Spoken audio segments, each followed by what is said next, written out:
wabarakatuh.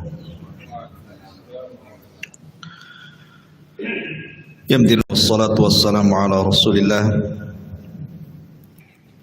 wa ala alihi wa sahbihi wa mawalah wa la hawla wa la quwata illa billahi wa ba'du.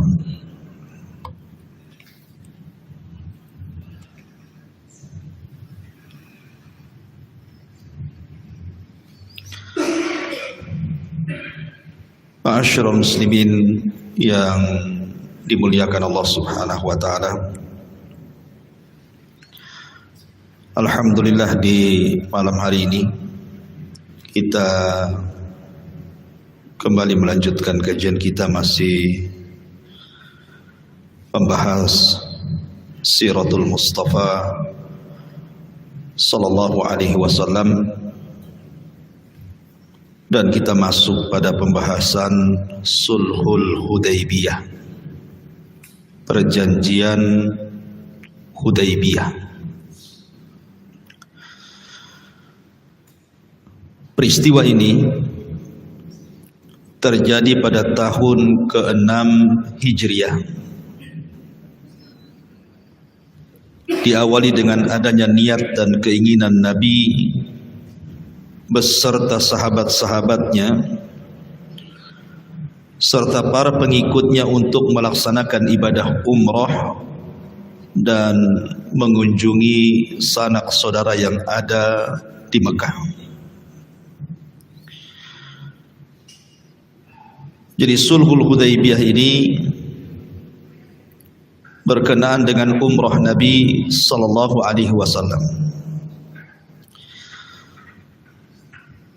Sedikit kita akan membahas tentang umrah Nabi dulu, baru kita akan masuk kepada pembahasan Sulhul Hudaybiyah ini. Sepanjang hayat Nabi sallallahu alaihi wasallam sejak diutus di usia 40 tahun dan ditutup kenabian dan kerasulan di usia 63 tahun, berarti Nabi sallallahu alaihi wasallam berdakwah sekitar 23 tahun. 13 di kota Mekah dan 10 di kota Madinah. Artinya 13 tahun di kota Mekah dan 10 tahun di kota Madinah. Lah Nabi sallallahu alaihi wasallam umrah itu seumur hidup cuma 4 kali. Tetapi yang sekali dihitung sebagai niat umrah saja. Artinya pada umrah kali pertama Rasul tidak jadi umrah, tetapi niat pahalanya sudah dikategorikan niat umrah. Dan itu disebutkan oleh Abdullah ibn Abbas radhiyallahu anhuma bahwa Nabi sallallahu alaihi wasallam umrah seumur hidup itu hanya 4 kali saja. Kata beliau, "I'tamara Rasulullah sallallahu alaihi wasallam arba'a umarin." Nabi sallallahu alaihi wasallam umrah itu hanya 4 kali seumur hidupnya. Kemudian Abdullah bin Abbas menyebutkan yang pertama disebut umrah al-Hudaybiyah, yang nanti kita akan jelaskan. Yang kedua umratul qadha. Yang ketiga umrah al-Ji'ranah. Dan yang keempat umratu al-Qa'dah. Adapun umrah Hudaybiyah, maka Nabi sallallahu alaihi wasallam berangkat pada tahun ke-6 Hijriah, tetapi dihalang-halangi oleh orang-orang kafir Quraisy sehingga tidak jadi. Tetapi niat umrahnya sudah dicatat, karena Rasul mengatakan innamal a'malu binniyat wa innamal likulli imri'in ma nawa, bahwa amal itu ditentukan niatnya dan seseorang akan dibalas juga oleh Allah sesuai dengan niatnya. Kemudian umrah Hudaybiyah ini Rasul tidak jadi kemudian balik lagi ke kota Madinah. Kemudian yang kedua umrah qadha,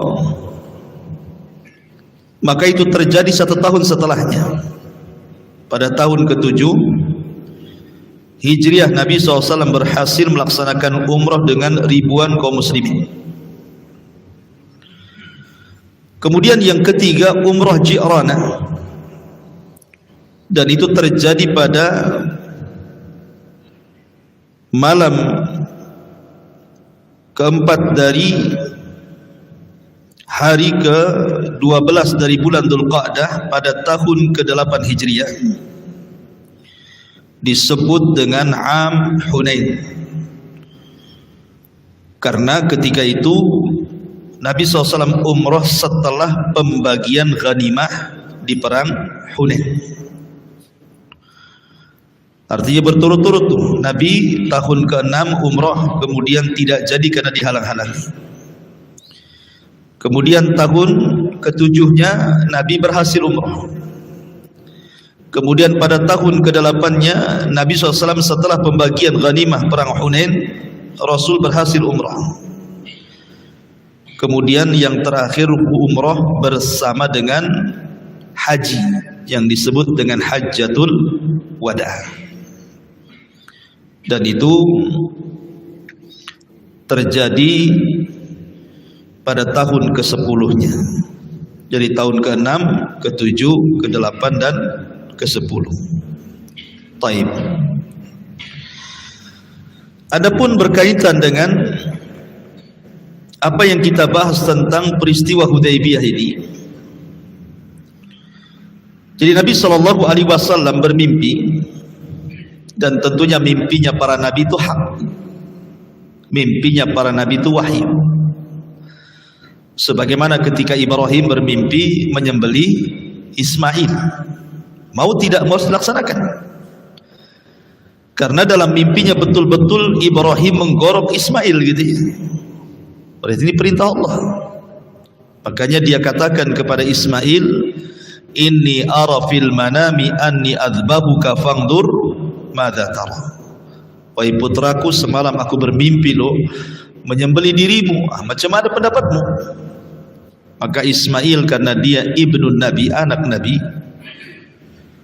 dia mengatakan, "Ya abatif alma tu'mar satajiduni insyaallahu minas sabirin." Kalau ini perintah Allah, lakukan saja.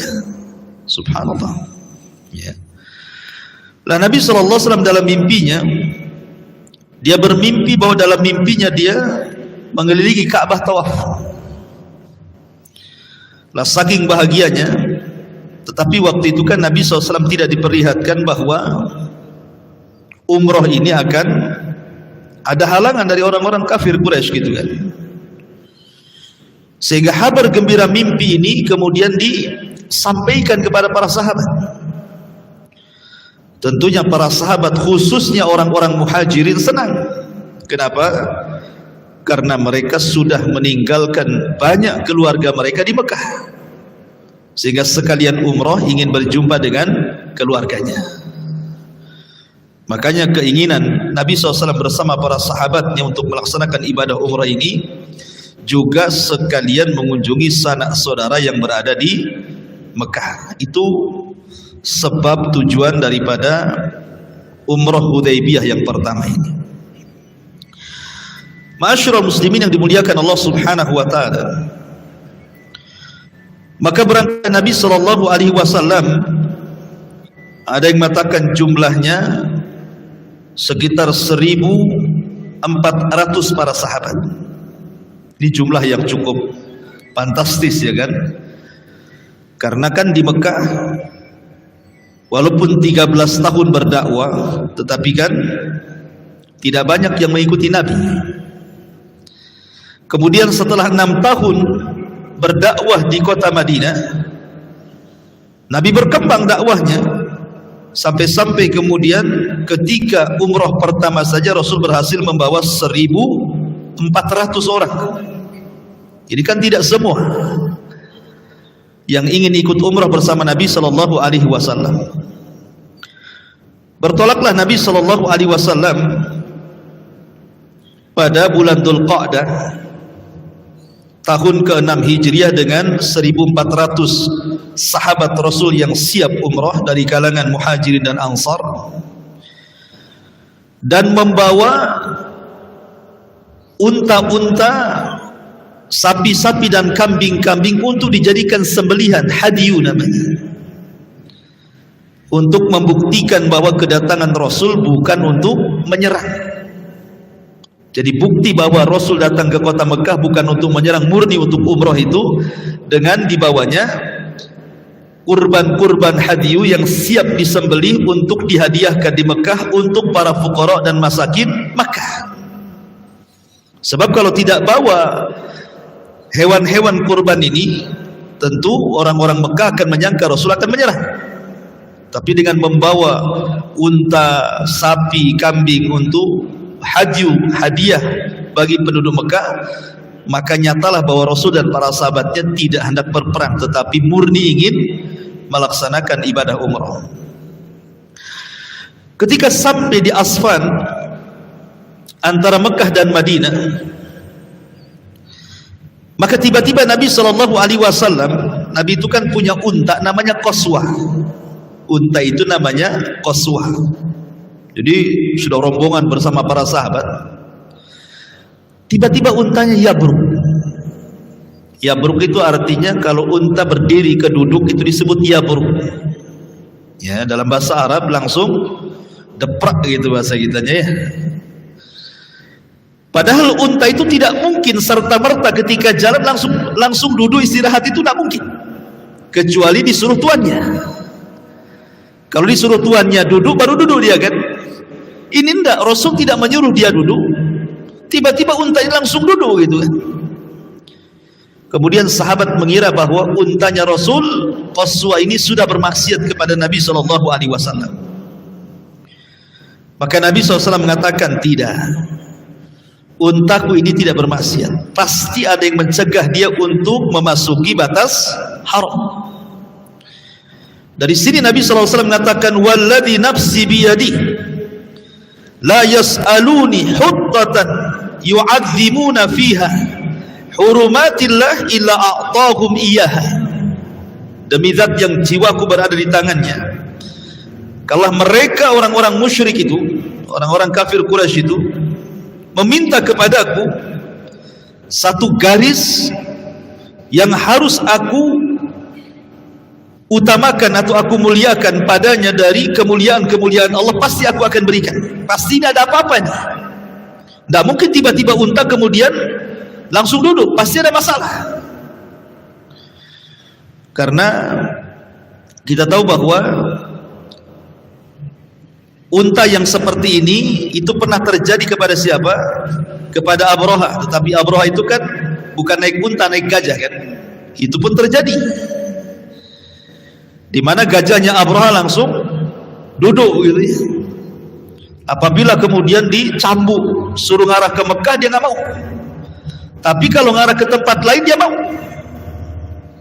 Rupanya itu alamat bahwa Allah tidak meridhai Abraha masuk dan menghancurkan Ka'bah sehingga diutus burung ababil. Tapi tentu berbeda Abraha dengan Nabi SAW. Nabi tidak hendak menghancurkan Mekah kan itu. Cuman ini ada tanda-tanda bahwa ada masalah. Maka Nabi SAW kemudian menyuruh para sahabat untuk turun dari tunggangan-tunggangan mereka, unta-unta mereka, kuda-kuda mereka, beristirahat di tempat itu, di tempat Asfan antara Mekah dan Madinah, yang sekarang disebut Sumais namanya, dan ada masjidnya di situ. Lah ketika itu orang-orang Quraisy tentu sudah mendengar kabar kedatangan Rasul. Sekali lagi, orang-orang Quraisy ini sudah suudzon dulu. Jangan-jangan Nabi dan para sahabat datang untuk menyerang. Makanya kemudian orang-orang Quraisy langsung mengumumkan kepada setiap kabilah Quraisy untuk melindungi Ka'bah. Maka bergabunglah banyak kabilah ketika itu, termasuk dari Thaqafi, dari Taif, dari Ahabis, dan banyak lagi kabilah bergabung, dikhawatirkan memang kedatangan Rasul menyerang Mekah gitu ya. Akhirnya kemudian setelah itu kemudian orang-orang Quraisy mengutus utusan. Ingat Nabi itu dia tidak berjalan dari tempat itu selama 20 hari lebih, sambil berusaha untuk memahamkan orang-orang Quraisy itu bahwa kedatangannya bukan untuk perang, hanya untuk melakukan umrah itu saja. Akhirnya terjadi dialog antara pihak Rasul saling mengutus utusan dan pihak orang-orang Quraisy. Pertama, orang Quraisy ini mengutus kepada Nabi SAW yang bernama Budzail ibnu Waqa al-Khuzai, berangkat menuju Nabi SAW. Mungkin bahasa kita, apa tujuan kamu? Ngapain kamu kesini? Maka Nabi SAW menjelaskan, Inna lam naji li kita li ahadin. Kami datang bukan untuk berperang, walakin naji'na mu'tamirin. Kami datang murni untuk umrah. Kata Budzail, kalau begitu kayaknya orang-orang Quraisy belum mengizinkan, pulang ke Madinah. Tapi Rasul mengatakan tidak, kami tidak akan pulang, kami akan umrah. Maka Budzail pun kemudian berangkat ke orang-orang Quraisy, kemudian menghabarkan bahwa tujuan Rasul dan para sahabat hanya untuk umrah, bukan untuk menyerah. Tetapi kemudian orang-orang Quraisy tidak yakin dan mengabaikan perkataan Budzail ibn Waqa al-Khuzai ini. Kemudian setelah itu orang-orang Quraisy mengutus lagi seorang yang bernama Urwah ibn Mas'ud al-Thaqafi. Urwah ibn Mas'ud al-Thaqafi termasuk orang yang sering safar. Jadi dia pernah ke Persia, pernah ke Romawi, pernah ke Ethiopia. Pokoknya dia orang yang suka safar, berniaga, sehingga dia kenal para tokoh-tokoh dunia gitu di zaman itu ya. Urwah ibn Mas'ud al-Thaqafi ini banyak pengalaman. Jadi dia mengatakan, kata Urwah, utus aku. Aku sudah biasa melanglang buana, utus aku, biar aku yang akan bicara dengan Muhammad dan pasukannya, katanya. Maka Urwah pun kemudian diizinkan untuk menemui Nabi SAW dari pihak orang-orang Quraisy ini. Dan Urwah ini orang Thaqif, orang Taif, dan kita tahu bahwa ada sejarah Rasul dengan bangsa Taif kan. Ketika Nabi SAW di permulaan dakwah di Quraisy, kemudian tidak diterima di Mekah, akhirnya dakwah ke Taif. Sampai di Taif kan dilempari batu tuh. Ya.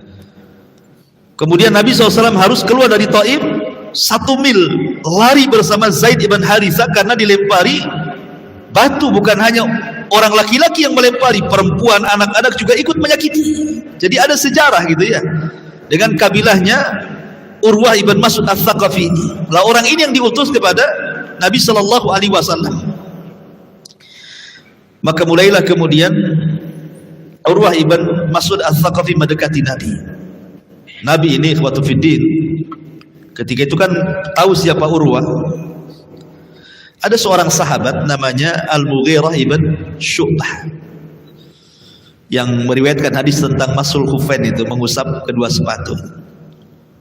Al-Mughirah bin Syu'bah itu kan besar badannya, ya besar sekali badannya, itu kan kekar gitu kan. Jadi dia berdiri di belakang Nabi SAW mengawal Rasul. Kemudian di samping kirinya Abu Bakar, di samping kanannya Umar dan Abu Bakar dan Umar, kiri kanannya. Kemudian para sahabat berkumpul di situ. Itu seolah-olah Nabi SAW itu betul-betul raja mereka gitu ya, dikawal gitu ya. Di belakangnya ada Urwah, ada Al-Mughirah bin Syu'bah lengkap dengan baju perangnya, kemudian dengan pedangnya. Karena dikhawatirkan kalau seandainya utusan Quraisy itu tiba-tiba membawa pisau mendekat Rasul, menusuk gimana kan? Dikhawatirkan, maka sahabat melindungi Nabi. Orang Arab ini kebiasaan ikhwatu fiddin, Kalau ingin berdialog dalam bentuk kasih sayang biasanya apa? Kalau tidak peluk, mencium kening ataupun mencium pipi gitu ya. Terkadang memegang janggut supaya melembutkan hati itu dipegang janggutnya gitu. Orang Arab itu begitu. Kalau dipegang janggutnya itu mereda emosinya tuh. Itu kebiasaan orang Arab seperti itu. Jadi Urwah ini mendekat kepada Nabi SAW, kononnya ingin melembutkan hati Rasulullah. Maksudnya apa gitu ya? Keakrabannya itu ditunjukkan dengan hendak memegang janggut. Mughirah bin Syu'bah nggak terima. Diambilnya pedang, dipukulkan gagang pedangnya sama tangannya. Jangan coba-coba mengambil janggut Nabi gitu ya. Akhirnya ditarik lagi. Kemudian kedua kalinya dia hendak memegang janggut Rasul, ditepak lagi sama gagang pedangnya Mughirah. Tidak jadi lagi sampai 3 kali. Keempat kalinya marah Mughirah ini. Kalau sampai keempat kali kau sentuh janggut Rasulku, ku potong tanganmu katanya. Mughirah bin Syu'bah akhirnya takut gitu. Kata Mughirah kepada Rasul, ya Muhammad, siapa orang ini? Kasar kan nih? Kasar kali orang ini katanya. Nggak ada lembut-lembutnya katanya kan. Kata Nabi SAW, dia adalah anak paman, sama-sama dari kabilah Saqif. Dia adalah Mughirah bin Syu'bah As-Saqafi katanya. Kamu nggak kenal dia katanya kan itu. Dia mengatakan, waihaka, celaka engkau, aku yang merawat kamu. Kenapa kau jadi galak kepada aku gitu maksudnya ya. Ma'asyiral muslimin yang dimuliakan Allah Subhanahu wa taala. Akhirnya kemudian Rasul menjelaskan kepada kepada Urwah bin Mas'ud As-Saqafi ini bahwa kedatangan dia bukan untuk menyerang Makkah. Memang murni ingin umrah. Sampaikan kepada tokoh-tokoh Quraisy.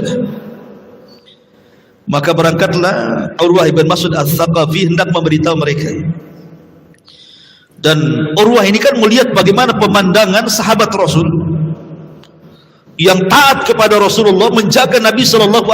Kalau Rasul memerintahkan langsung dilaksanakan, kalau melarang sesuatu langsung berhenti. Dan itu disaksikan oleh Urwah saat berjumpa dengan Nabi. Jadi ketika dia sampai kepada orang-orang Quraisy, dia mengatakan apa?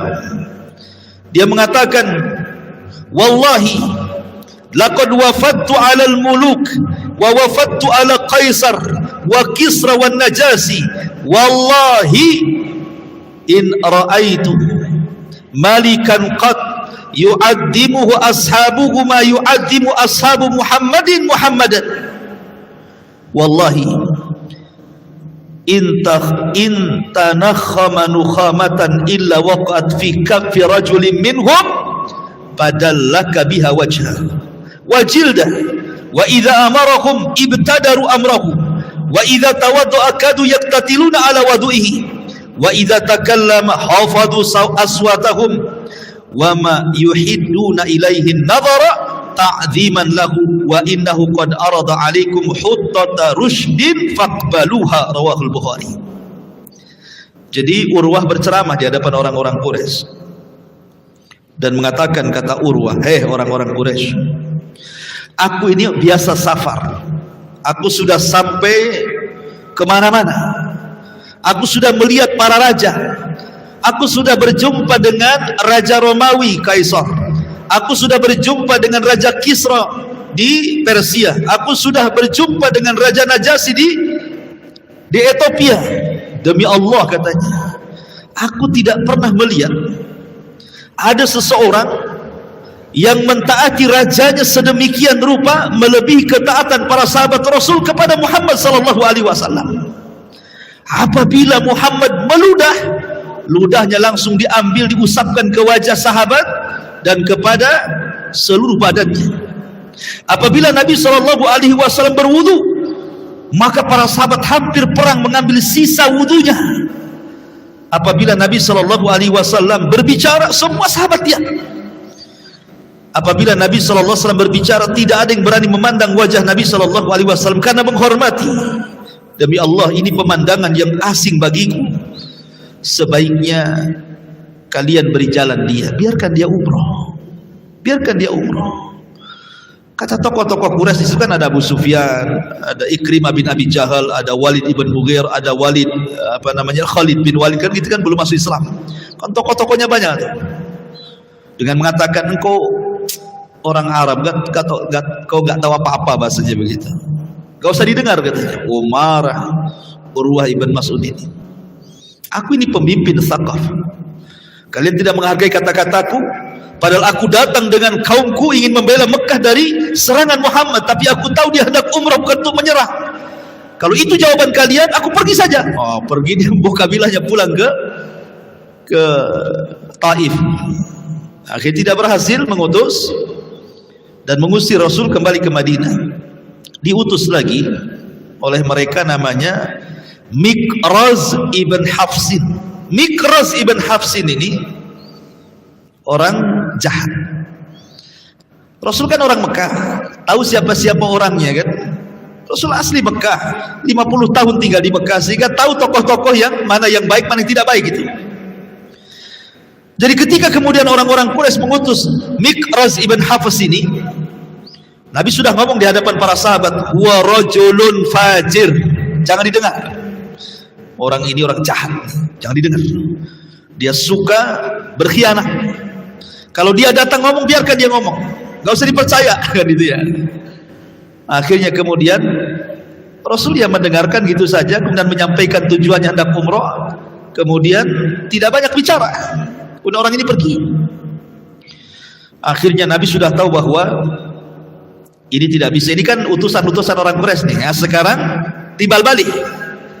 Kalau tadi utusan-utusan orang Quraisy, sekarang Rasul ingin mengutus bahwa meyakinkan kepada mereka bahwa Nabi SAW itu bukan hendak berperang. Tapi sebelumnya orang-orang Quraisy pun mengutus, termasuk tokoh besar di Quraisy, ya, namanya lupa saya, tapi ini tokoh besar di Quraisy, Hilsun namanya ya, Hilsun Al-Kinani. Hilsun Al-Kinani ini ikhwatul fillah yang dimuliakan Allah Subhanahu wa taala, namanya Al-Hilsu ibn Alqamah Al-Kinani, dan dia adalah pemimpin Ahabish namanya. Kabilah besar, bahkan kabilah terbesar yang berusaha untuk melindungi Ka'bah. Ini sudah orang terakhir yang diutus orang Quraisy ini, si Al-Hils ini. Jadi Al-Hils ibn Al-Aqam Al-Kinani ini datang kepada Nabi SAW. Rasul tahu ini bukan orang biasa ini. Rasul mengatakan kepada para sahabatnya, orang ini adalah orang yang paling fanatik terhadap Ka'bah. Orang ini orang mulia, suka memuliakan Ka'bah. Kita harus memuliakan dia.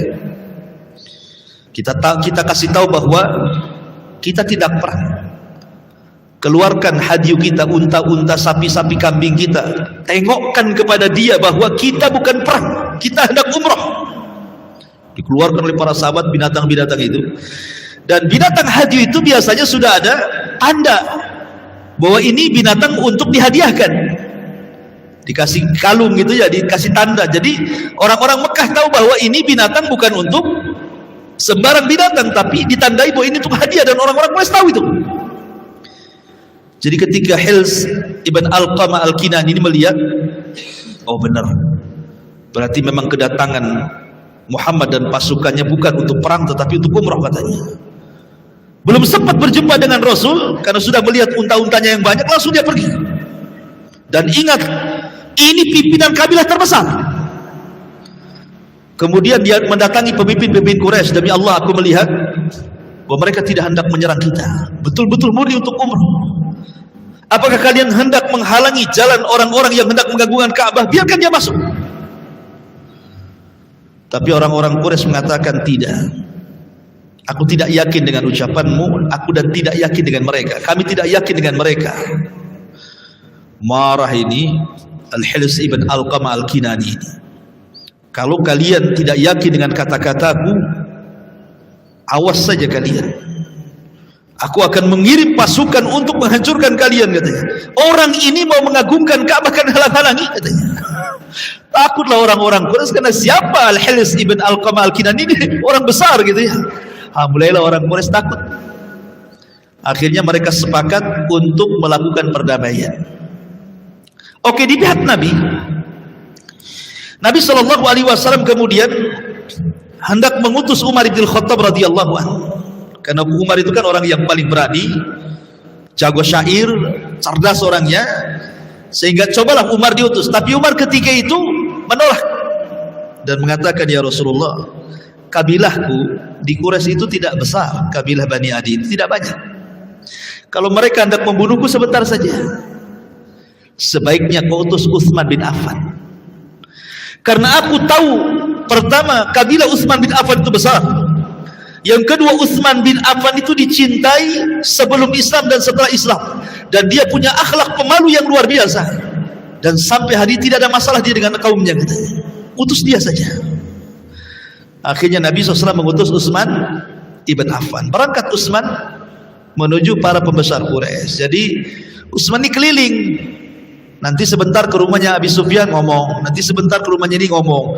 Akhirnya membutuhkan waktu lama, karena lobi-lobi itu kan perlu waktu gitu ya. Lewat 1 hari kok Utsman tak balik.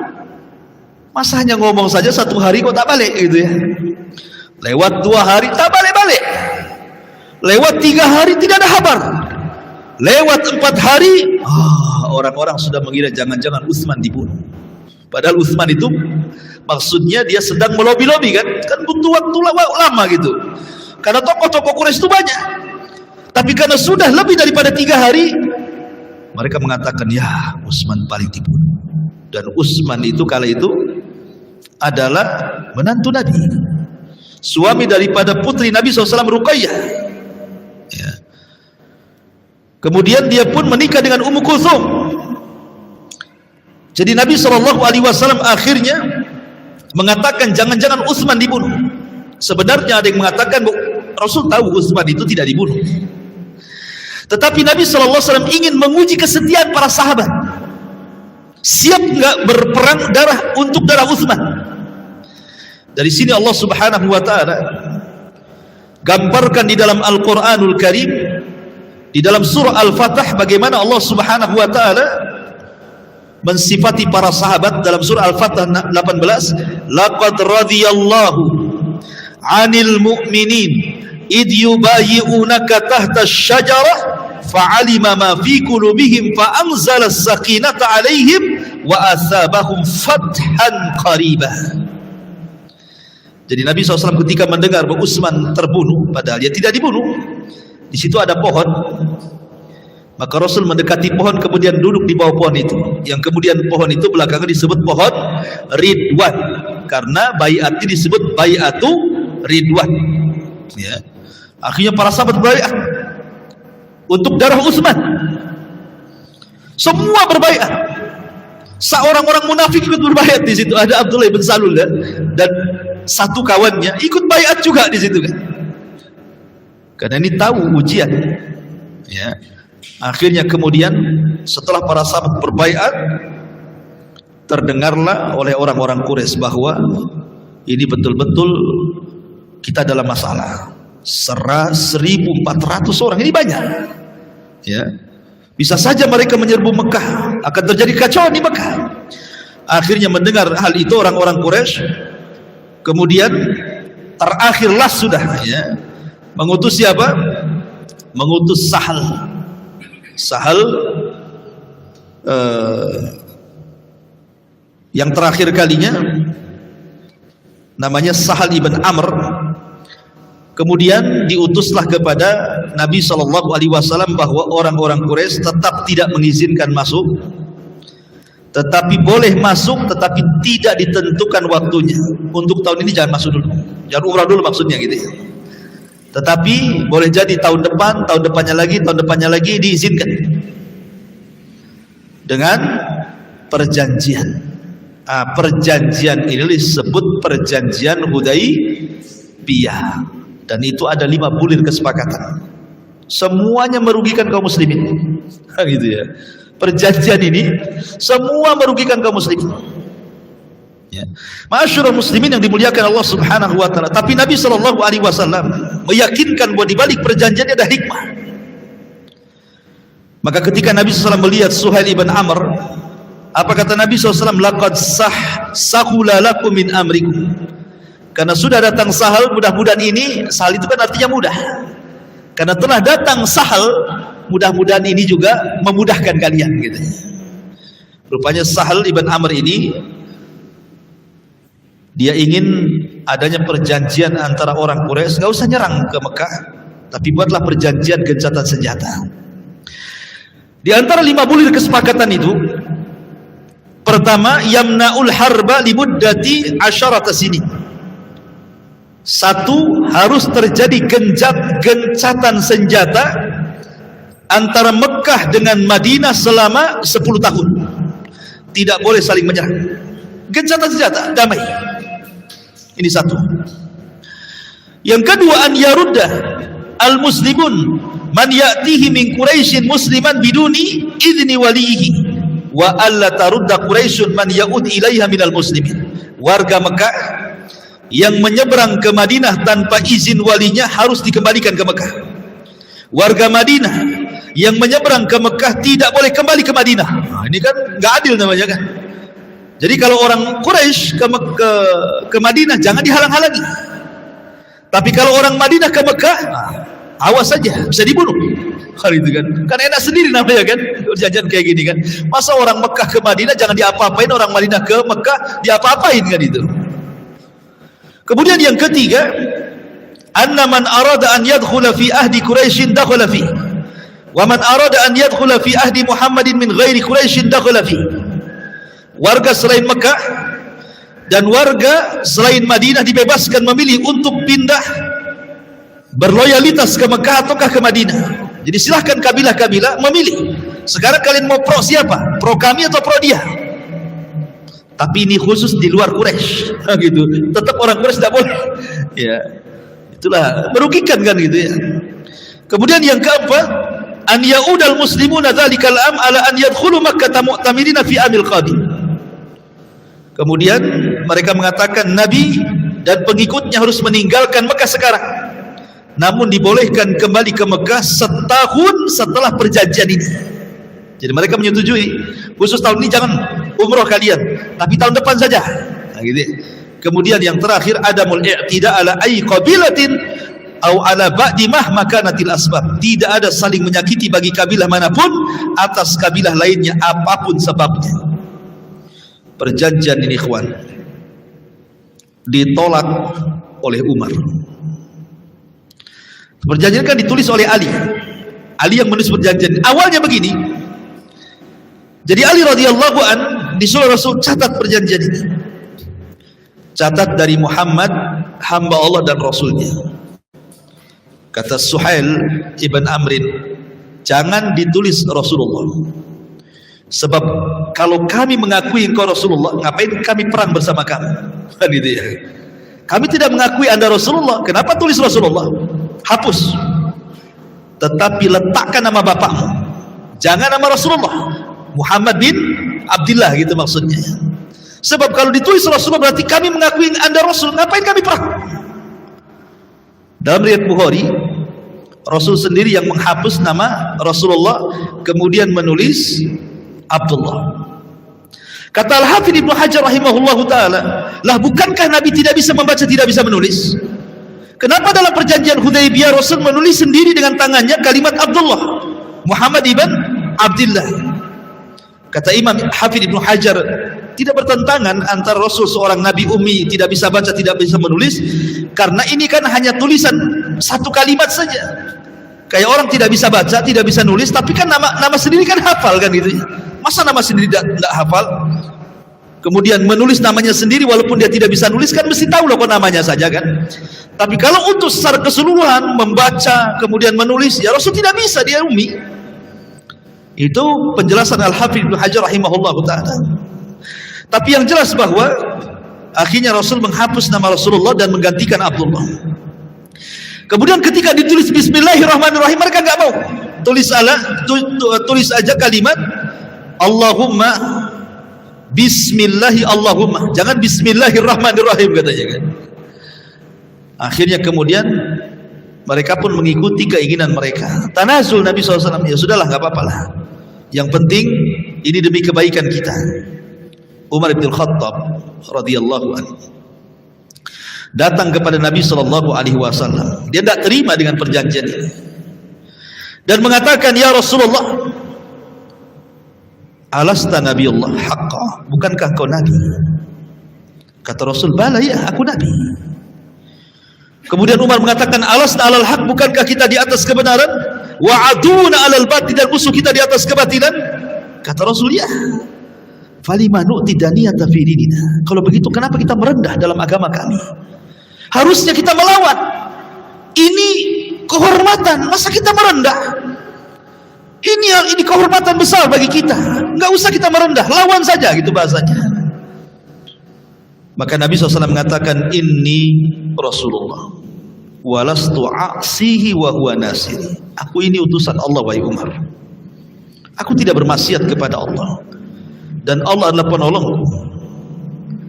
Maka Umar tidak kurang srek gitu ya berasanya itu. Datang dia kepada Abu Bakar dan mengatakan, wahai Abu Bakar, bukankah dia Nabi yang hak? Kata Abu Bakar, benar. Bukankah kita di atas hak? Kata Abu Bakar, benar. Bukankah mereka di atas kebatilan? Kata Abu Bakar, benar. Kenapa kita merendah kepada mereka? Katanya. Maka Abu Bakar Siddiq radhiyallahu anhu mengatakan, gini wahai Umar, dia adalah utusan Allah.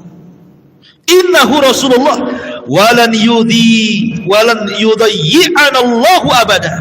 Dan aku yakin keputusan Nabi tidak mungkin Allah sia-siakan. Dari situ Umar bin Al-Khattab radhiyallahu an kemudian terdiam, ya godok juga lah Umar itu, itu istilahnya kan, pokoknya dia perang aja kan itu ya. Sebagian para sahabat juga ya sama, nggak kayaknya marah gitu loh, kenapa kita kok merendah gitu dalam perjanjian ini. Rupanya Allah Subhanahu wa taala ingin menangkan para sahabat. Dengan apa? Dengan Allah turunkan surah Al-Fath. Inna fatahna laka fathan mubina liyaghfira laka Allahu ma taqaddama min dhanbika wa ma ta'akhkhar wa yutimma ni'matahu 'alaika wa yahdiyaka siratan mustaqima wa yansuruka Allahu nasran aziza huwa alladhi anzala as-sakinata fi qulubil mu'minin liyazdadu imanan ma imanihim walillahi junudus samawati wal ard wa kana Allahu aliman hakima, dan terus sampai selesai.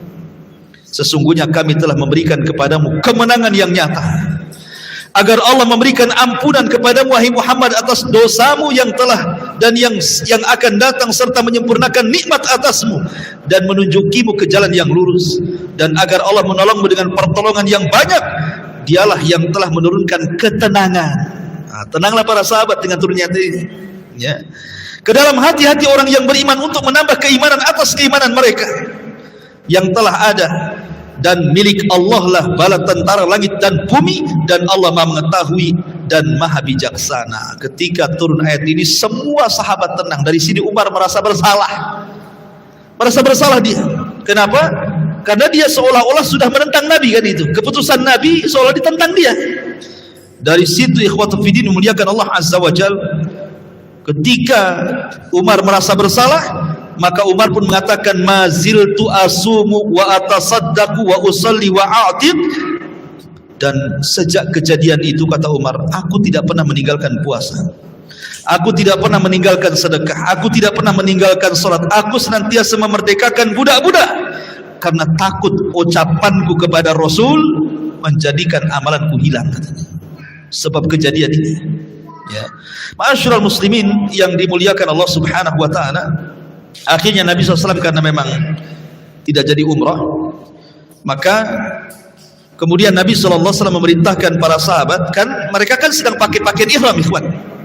Ya, bayangkan ya, kalau antum pengalaman umrah saja nanti, bagi yang belum umrah kan, itu seandainya umrah itu baru 4 hari atau 5 hari pakai melekat ihram itu kayaknya gimana gitu, gak enak gitu kan. Makanya umroh kan sebentar aja sebenarnya, umroh itu lebihnya ingin cepat-cepat pakai bagian biasa, tapi kan tidak bisa dicabut itu kecuali setelah tahallul kan.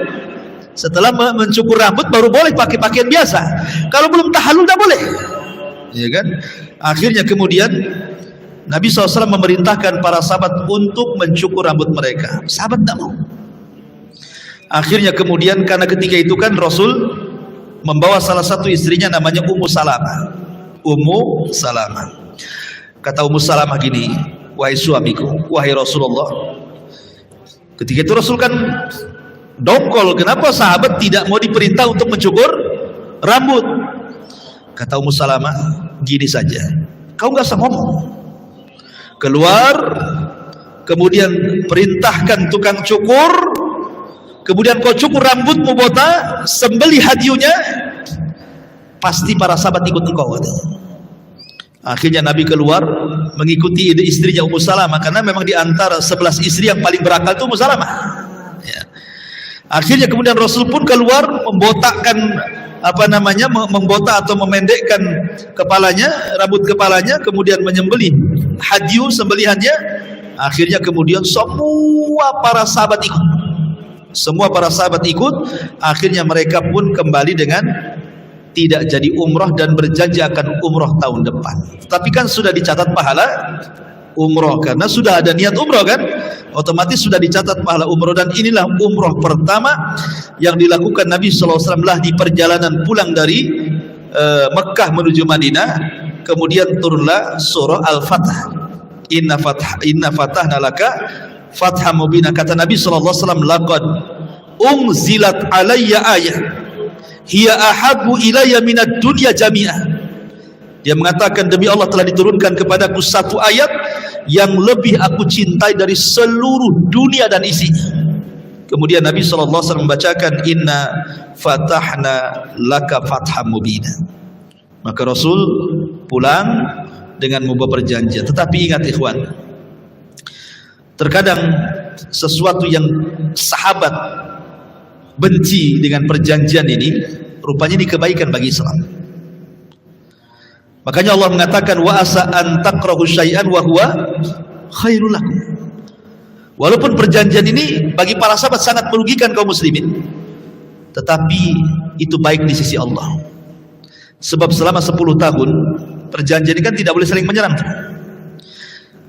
Tidak secara langsung ataupun langsung, orang-orang Quraisy itu satu, mengakui terhadap kekuasaan Islam. Ya kan, mereka mengakui bahwa Islam itu sudah punya kekuasaan di Madinah. Ya kan, mereka mengakui Islam sudah ada negara nih. Yang kedua, dari situ Nabi SAW leluasa berdakwah. Nanti setelah kisah ini kita akan mengkisahkan tentang kisah bagaimana Rasul SAW mengirim surat mengajak raja-raja untuk masuk Islam.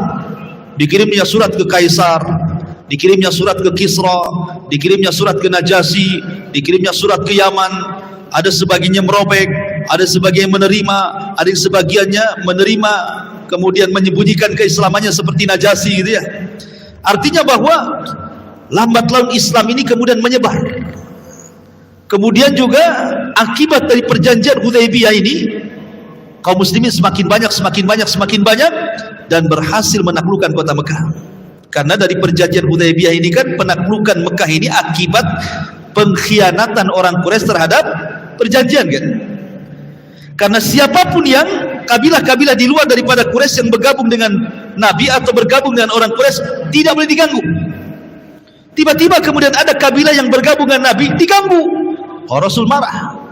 Rasul bawa pasukan besar, terjadilah Fathu Mekah, dan itu nanti panjang ceritanya kita akan ceritakan. Kemudian dengan faedah perjanjian Hudaybiyah ini, Rasul berhasil memperluas wilayah Islam dan tersebarnya Islam di Jazirah Arab.